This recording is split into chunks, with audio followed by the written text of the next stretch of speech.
Welcome back, guys. So what happens, whatever collections classes you have seen that till now, okay, in any collections classes, if you want to store all kind of data, you want to store all kind of data, in that case you can supply the object type as an object. Okay, what I'm trying to say that is, look at the hash map. What is the key here? Object. And what is the value? Object. Now when you have key as an object and value is an object, and you know that this object is the super class of all the classes, which means this map can take any kind of data. Look at the input of the map.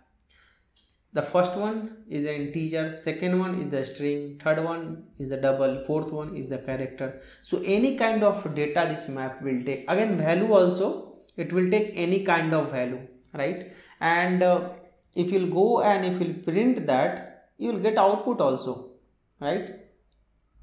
So if you print that, you will get the same output, right? So which means whenever you have this kind of requirement where you don't have limitations over the data, you can make the input to the map, you can make as an object, but this is not advisable. Why it is not advisable? Because what happens is, when you are working for the project, when you specify the data type in your map object, it is very good to handle the data. When you don't specify, when you just write an object, you never know what kind of data will come. So you need to write a lot of parsing logic and all that. Don't do that. But yes, this is also a way where you can specify, where you can add any type of data. This will work for map also. This will work for linked hash map. This will work for tree map, until and unless you are storing primitive data type and string data. It will work for tree map also. Now the same thing, let's say if I have a array list, okay, here also my input type is the object.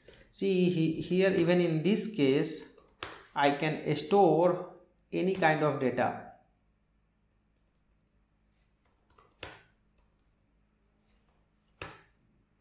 Okay, see here also I can store any kind of data, and here also let me make the type as an object, right? So reference is array list. So you know that array list has a add method. So here also you can store any kind of data. You store 10, you store boolean, you store double, there is no problem. Okay, you go and store true, which is boolean, you go and store a, which is allowed, right? Same thing will happen in case of linked list also. Okay, linked list, we need to import this. So import, which is comes from the Java util package. Go and change the reference.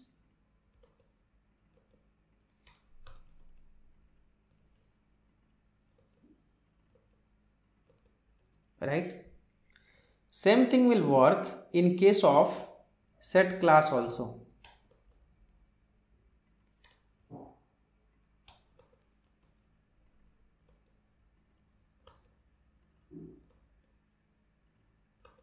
Okay, now what you do is you copy this and change to hash set.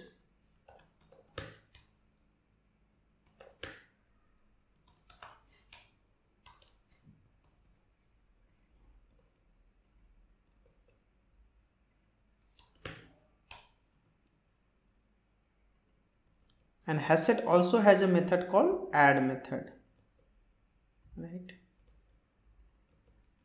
Now if I go and run this program, everything will work fine. There will not be any issue.